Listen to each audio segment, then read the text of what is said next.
What's the meaning of cajole?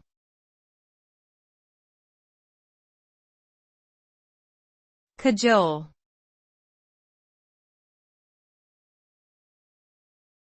Cajole.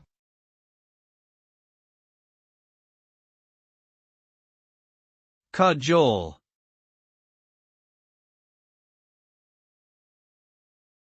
Cajole.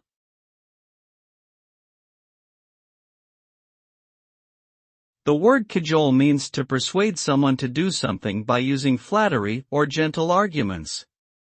When someone cajoles another person, they are typically seeking to obtain some benefit from them, such as a favor or agreement. The result of cajoling is often that the person being cajoled feels convinced or persuaded to do what the cajoler is asking of them, even if they may have been hesitant or resistant at first.